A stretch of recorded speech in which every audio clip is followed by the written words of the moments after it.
Buenas noches, vamos a arrancar este Generación Encontrada como cada miércoles, un espacio en la 8 de Valladolid para debatir. ¿Y de qué vamos a hablar hoy? Bueno, vamos a tocar un tema que a veces puede resultar un poco espinoso, pero nos hemos animado con él. Vamos a hablar de la Iglesia. Empezamos.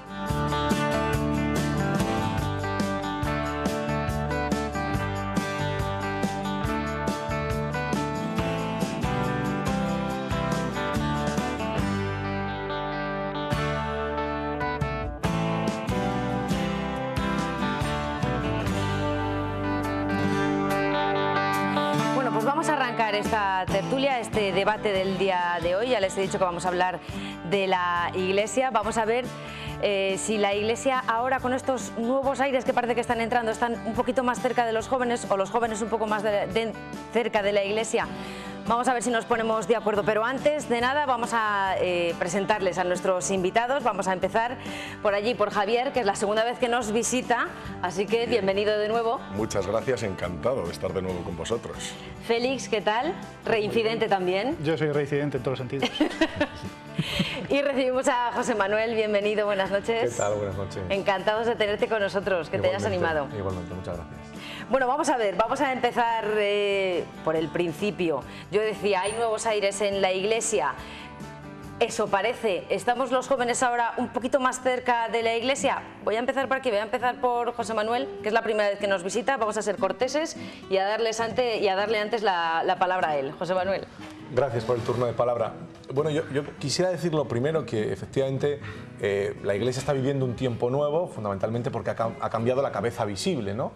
Y el tiempo nuevo comienza justamente con el papado de Francisco, que por primera vez en la historia, excepto el primer papa, el apóstol Pedro, no lleva ningún nombre. Por tanto, parece ser que se ha desennoblecido, ¿no? Que se ha quitado ese aura de poder.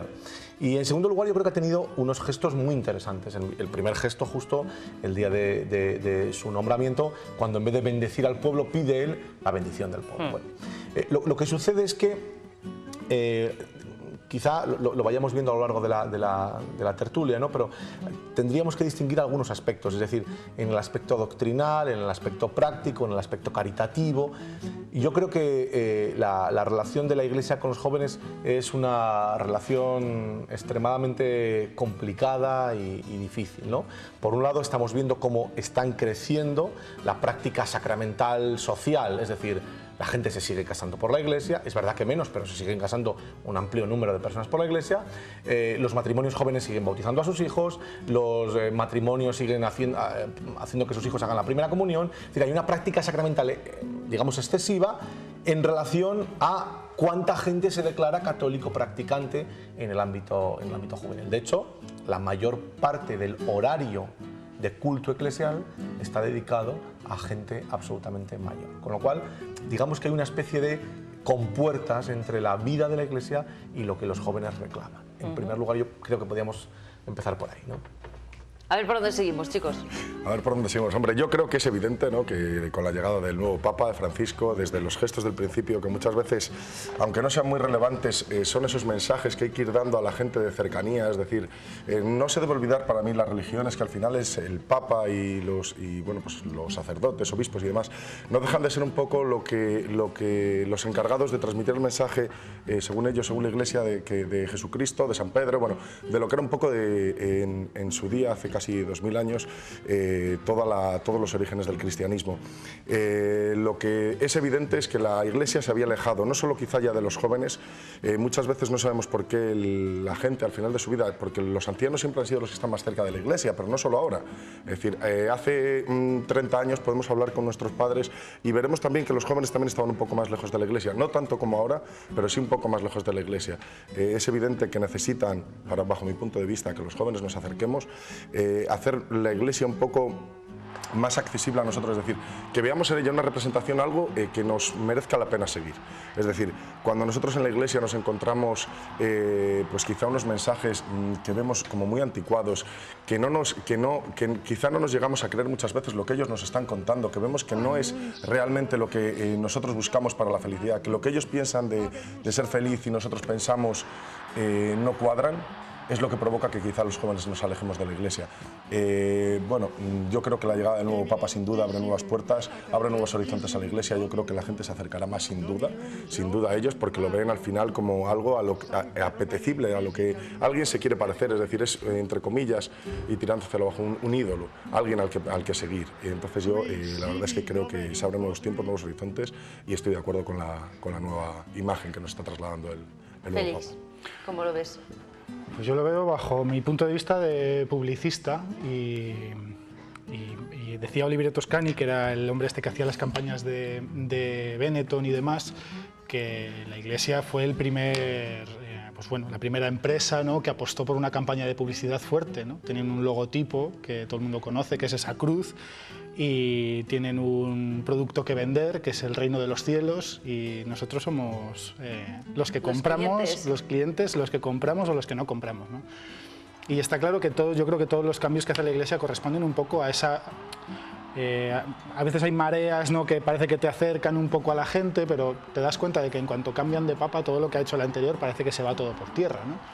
Ahora mismo es verdad que tenemos que la Iglesia tiene un papa que parece muy aperturista y muy cercano al pueblo, pero yo creo que en cuanto ese papa deje de ser papa, el siguiente echará por tierra lo que esté hecho y a lo mejor se encumbra, pues eso, un nuevo papa que no tenga nada que ver con la gente y que en vez de decir eso de que el pueblo sea el que me tenga que bendecir a mí, pues bendecirá él al pueblo y les tocará a los demás agachar la cabeza, ¿no? O sea que esto va un poco por etapas, ¿no? Sí, yo creo que digamos que hay que ponerlo en el contexto. ¿Cuál es la relación de los jóvenes con la Iglesia? Hay que ponerlo en el contexto de cuál es la relación de los jóvenes con muchos otros aspectos. Por ejemplo, ¿cuál es la relación de los jóvenes con los partidos políticos? Pues probablemente la misma. ¿Cuál es la relación de los jóvenes con el compromiso social? Pues probablemente el mismo. Es decir, la juventud en la que vivimos ahora mismo, que estamos en esta circunstancia, tenemos una clave de interpretación que es el descompromiso absoluto con lo que nos toca vivir, ¿no? Digamos que nos hemos vuelto absolutamente individualistas, muy preocupados exclusivamente por nosotros mismos.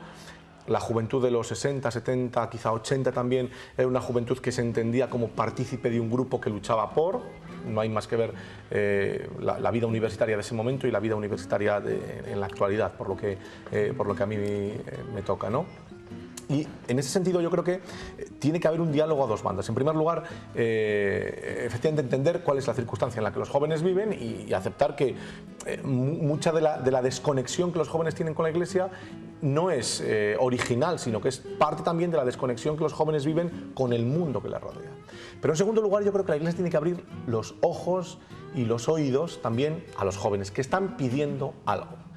Y lo que un joven le pide a alguien que pretende ser su maestro no es docencia, sino decencia. Se me acaba de ocurrir ahora, pero me ha quedado más. Oye, precioso. No es docencia. ¿Lo apuntamos? No, esta es la idea. Es decir, mensajes hay muchos, hay muchos. Cómo vivir la vida, hay muchas maneras de vivirla, pero hay pocos testimonios. Digamos que hay muchos mensajes, pocos testigos, y esta es la idea. Lo que a mí me llama la atención es que la Iglesia se meta en temas que, como tú bien dices, en los que no son partícipes. Es decir, no entiendo cómo la Iglesia se puede meter, por ejemplo, en temas como el del aborto. No entiendo cómo la Iglesia se puede meter en temas como el de usar o no preservativo. Y así una tras otra. Pero es que es como si dices que ¿por qué el Partido Socialista se tiene que meter no, es que, vamos a ver, una organización, una organización puede meterse donde quiera y tiene el derecho, y la Iglesia Católica y cualquier confesión tiene el derecho a pedir y orientar a sus fieles como quiera. Sí, pero ¿cómo te puede orientar alguien que no ejerce como tal? Es decir, yo creo que el escándalo sería que la Iglesia afirmara el aborto. No, pero tú no puedes ir a la universidad, por ejemplo, y te digo porque eres profesor, ¿sí? Tú no puedes ir a la universidad y decir, bueno, mira, yo tengo este doctorado, pero voy a dar esta otra asignatura.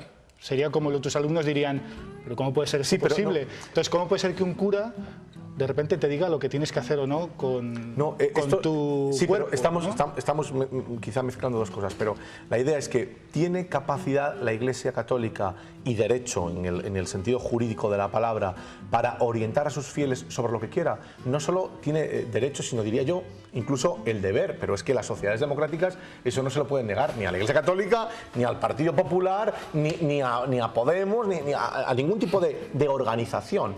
sí podría prohibírselo en el caso de que alguno de las consignas fueran en contra de los principios que nos hemos dado para convivir, es decir, del Estado democrático, de derecho y estas cosas. Yo creo que a lo mejor Félix va un poquito más allá, y lo que quiere decir, no que no opine la Iglesia, que evidentemente tiene todo el derecho a hacerlo, sino que presione a lo mejor.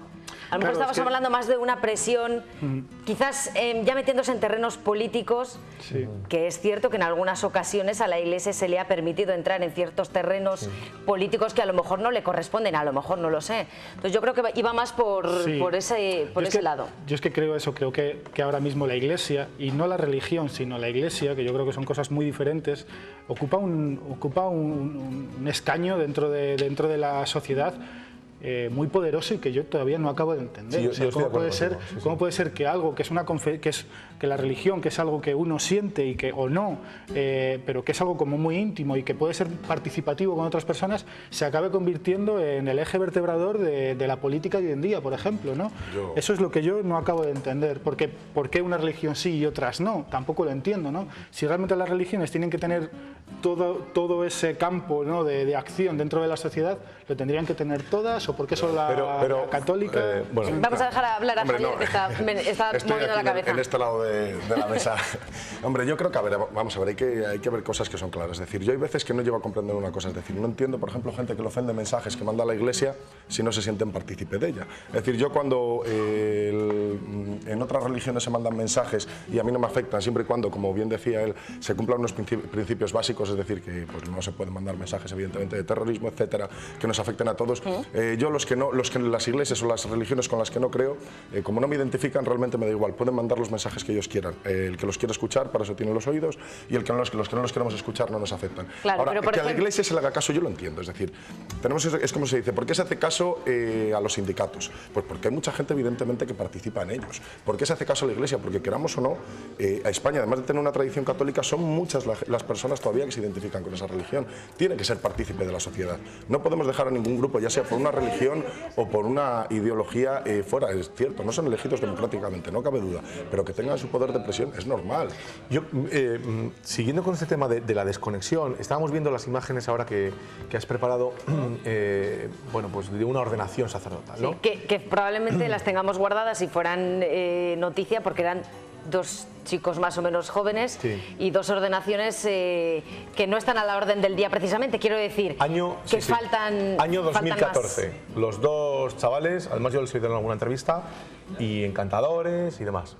Año 2014, los dos se ordenan vestidos de clériman. El clériman es una vestidura negra y blanca, digamos el traje del clérigo, ¿no? Esto se ha empezado a utilizar hace 15 años. Si en los años 80 o en los años 90 algún joven se ordenaba de cura vestido así, era una involución absoluta. Es decir, por un lado vemos que los jóvenes están avanzando hacia un lado, en el sentido de formas, y la Iglesia hacia el lado contrario, hacia formas que se habían superado en los años 80. Mirad, o sea, estamos yendo hacia atrás. Este tema lo conozco algo de cerca, y en una diócesis muy cercana a la siguiente, de la que estamos aquí, a Valladolid, en el año 92 a un sacerdote se le ocurrió ordenarse con clériman. Tuvo unos problemas horribles porque nadie desde hacía más de 20 años se ordenaba así. Es decir, las formas exteriores con las que los propios jóvenes se hacen curas y viven su ministerio sacerdotal son formas absolutamente involucionistas, con lo cual la manera de acercarse el joven al sacerdote es muy distante, porque no va conmigo. Cuando yo el otro día hablaba con una monja, oye, ¿por qué os quitasteis el hábito en el año 80? Y me dice, porque yo iba en el metro de Barcelona y la gente, en vez de acercarse, ¿sabes lo que hacía? Se separaba. Es decir, ¿por qué hemos vuelto a lo que habíamos superado? ¿Por qué hemos vuelto a formas absolutamente superadas? Las generaciones jóvenes que se hacían curas en los años 70 y 80 estaban metidos y enrolados en movimientos sociales. En realidad daban cobertura y apertura a una idea de libertad nueva. Luchaban, y esto no se ve. Es decir, estamos viendo generaciones jóvenes que justamente, en vez de salir afuera, como les ha pedido el Papa, armen lío, les ha dicho el Papa, preparen la gorda están metidos en su sacristía cerrando con 2 llaves, no siendo que les entre. Vamos a hablar de esos gestos de los que, bueno, varios de vosotros habéis hecho referencia, los gestos a los que está protagonizando el Papa, esa reactualización de la Iglesia que muchas personas quieren, pero a mí me interesa saber qué es lo que opináis sobre esos gestos. ¿Son simplemente gestos, es decir, gestos de cara a la galería? ¿Vamos a vender mejor este producto más cercano? ¿O es realmente una revolución? ¿Y hasta qué punto el hecho de que el Papa diga ciertas cosas tiene su reflejo en el resto de la Iglesia? Yo creo que es verdad que, y ya os digo que yo soy completamente ateo y no practico ninguna religión, entonces lo veo esto como muy desde fuera y por eso me gusta el tema. Y yo creo que es verdad que también este Papa viene de otro ámbito que no es el nuestro. Y quizá por eso también es como muy criticado, ¿no? O sea, todos los papas que ha habido son como muy cercanos a la manera de entender la religión en un ámbito más europeo. Es verdad que este año estaba todo el mundo como, ay, va a haber un papa que sea africano, o va a haber un papa que sea sudamericano y tal. Y claro, esto causaba cierta controversia porque yo creo que allí la religión se vive de otra manera, ¿no?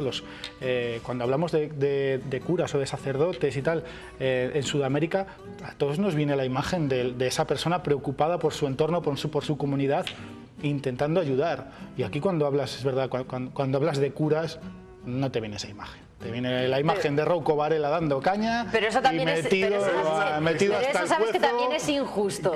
Sabes que también es injusto porque habrá de todo. Es injusto porque sí, pero también la Iglesia se lo guisa y se lo come. En Valladolid mismo hemos tenido curas absolutamente ejemplares. Efectivamente. Ejemplares, ¿no? Que han muerto con las botas puestas, que no tenían absolutamente nada. Cuando digo nada es nada. Y que han dedicado su vida a los demás, y eso es un gesto loable, ¿no? Y es un gesto testimonial. La idea es, los símbolos, y esto lo sabe más el publicista, me voy a meter en un terreno donde a lo mejor no me llaman, ¿no? Pero también tiene mucho de filosofía. Sí, sí. Los símbolos valen cuando significan, es decir, cuando detrás viene una acción, ¿no? Cuando nos llevan a algo. Es decir, la cuestión es, los símbolos que el nuevo Papa está teniendo, ¿nos están llevando a algún sitio? ¿Nos están conduciendo a algún sitio? Bueno, si debajo de estos símbolos hay un cambio de verdad, entonces reconoceremos que los símbolos valen para algo, pero a lo mejor los símbolos por este lado valen igual que los símbolos por el otro, es decir, nada, porque no reflejan absolutamente nada. Yo estoy convencido yo no sé si lo que hace el Papa realmente serán símbolos de cara a la galería o lo estará poniendo en práctica en su vida cotidiana, porque la verdad es que no lo sé.